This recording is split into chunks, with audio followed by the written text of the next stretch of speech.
team, and the reply would come back handled. Celebrity could be removed or reviewed at the behest of a political party. So the Biden White House and both political parties answered the story.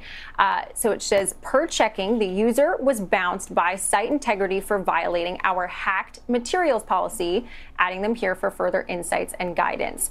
Now, it gets that point home. It says, quote, to Ian's point, can we truthfully claim that this is part of the policy? As part of our approach to addressing potentially hacked materials, we are limiting visibility of related stories on Twitter while our investigation is ongoing. But report from the DNC. So the DNC was telling Twitter what to pull off the site, and Twitter was complying. Next morning, to prove it, a Twitter official confirmed the post had been deleted. I grabbed the first one that Twitter employee wrote. Twitter Biden campaign in the final days of the presidential campaign.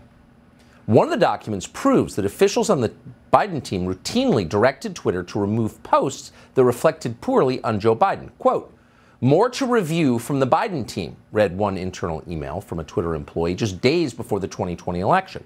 That email without the knowledge of CEO Jack Dorsey, with former head of legal policy and trust Vijaya Gadde playing a key role. Was the excuse, but within a few hours, pretty much everyone at Twitter realized that wasn't going to hold, but no one had the guts to reverse it. One communications official at Twitter, Trenton Kennedy, wrote this, quote, I'm struggling to understand the policy basis for marking this, the laptop story, as unsafe. Twitter's former head of trust and safety is hacked material, though, as discussed, this is an emerging situation where the facts remain unclear.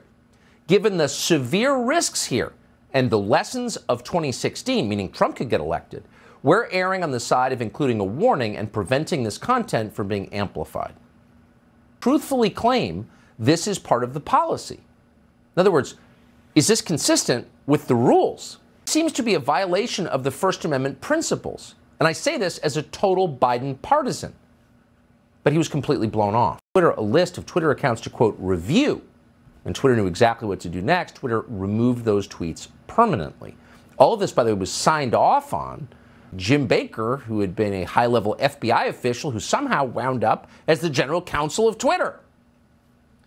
So according to Taibbi, and this is kind of interesting if you've been following the history of Twitter as a company, these decisions, this censorship was very often made without the knowledge of the founder of Twitter, Jack Dorsey, who, for whatever it's worth, may have a nose ring and do yoga, but is actually fairly committed to the First Amendment and didn't want to see any of this, so he was just kept out of the loop. It was Vijaya Gadde, who was the head censor at Twitter. Was never a real justification for banning the New York Post's reporting on Hunter Biden's laptop, and they knew it.